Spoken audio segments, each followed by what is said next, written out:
সপ্তাহ দুয়েকের মধ্যে ফের বিজেপি ছেড়ে তৃণমূলে যোগদান জলপাইগুড়িতে। শনিবার রাতে শহরের টাউন ক্লাবে তৃণমূল এসসি এসটি ওবিসি সেলের সভাপতি কৃষ্ণ দাসের হাত ধরে 1, 2, 3, 4 নম্বর ওয়ার্ডের 81টি পরিবার বিজেপি থেকে তৃণমূলে যোগদান করে। কৃষ্ণ দাসের বক্তব্য, সাধারণ মানুষ মুখ্যমন্ত্রী মমতা বন্দ্যোপাধ্যায়ের পক্ষেই আছেন, তার জন্য এদিন শহরের বিজেপি কর্মী সমর্থকেরা যোগদান করলো। শহরের 1, 2, 3, 4 নম্বর ওয়ার্ডের মানুষ বিজেপিকে ভোট দিয়ে বুঝিয়েছেন কোনো লাভ হবে না। শহরের 1, 2, 3, 4 নম্বর ওয়ার্ডের মানুষ বিজেপিকে ভোট দিয়ে বুঝেছেন কোনো লাভ হবে না, কারণ বিজেপি উন্নয়ন করে না। তার আরও বক্তব্য, এভাবেই মানুষের যোগদান চলতে থাকলে লোকসভায় পিছিয়ে থাকার গ্লানি কাটিয়ে ওঠা সম্ভব হবে। প্রসঙ্গত, এর আগেও গত মাসের শেষ সপ্তাহে 2 দফায় শতাধিক মানুষ বিজেপি থেকে যোগ করেছেন কৃষ্ণ দাসের হাত ধরে তৃণমূল কংগ্রেসে। জেলা বিজেপির অন্যতম সম্পাদক শ্যামপ্রসাদ বলেন, লোকসভা ভোটের পর তৃণমূলকে অনেক পদে রদবদল হতে পারে, সেই জন্যই ওই তৃণমূল নেতা এসব করে আই ওয়াশ করার চেষ্টা চালাচ্ছেন। তৃণমূল কর্মীদের বিজেপি বলে তৃণমূলে যোগদান করানো হচ্ছে। শুনে নেব বিজেপি থেকে তৃণমূলে যোগ দেওয়া দিলীপ ডোম ও কৃষ্ণ দাসের বক্তব্য।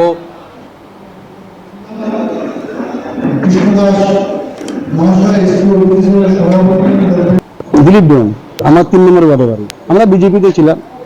কতজন? আমরা ছিলাম 60-70 জন ছিলাম। তারপরে আমরা দেখলাম যে ওখানে আমরা কোনো কিছু সুযোগ সুবিধা পাচ্ছি না। তারপরে আমার দাদার সঙ্গে আমরা কৃষ্ণ দাসের সঙ্গে আমরা যোগাযোগ করেছি। উনি আমাদেরকে আশ্বাস দিয়েছেন যে আপনাদের যা সমস্যার সমাধান আমরা চেষ্টা করব দিতে। সেই জন্য আমরা সবাই মিলে আজকে আমরা দাদার পার্টিতে তৃণমূলে যোগদান। কাজ বলে নাই বলাই চলে। হ্যাঁ, অনেক অনেক বিষয় নিয়ে কাজ আছে, যেমন গরিবদের এটা না, ওই পার্টিটা বড় লোকদের পার্টি। সেই জন্য আজকে আমরা টিএমসিতে আমরা আসছি যে দাদা গরিবদেরকে সবাইকে আমাদেরকে দেখবেন, দাদা গরিবদের জন্য।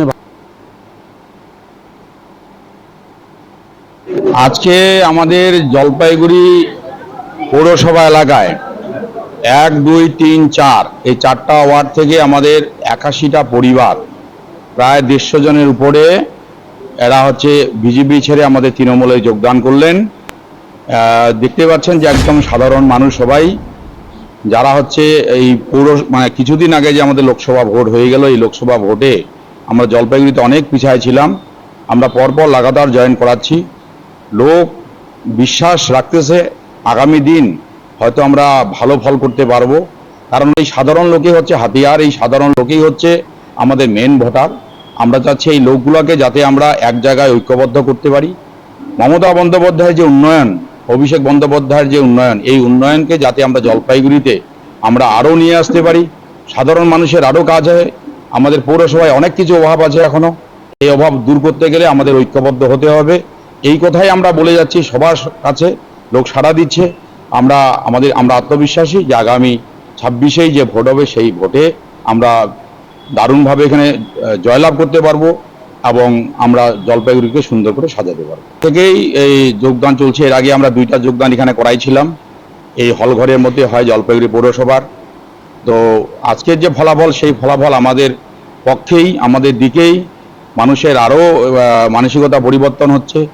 বিজেপির যে ভাওতাবাস সেটা মানুষ বুঝতে পারতেছে। এখন বিজেপি থেকে মানুষ সরে যাচ্ছে, তৃণমূলের দিকে আসতেছে।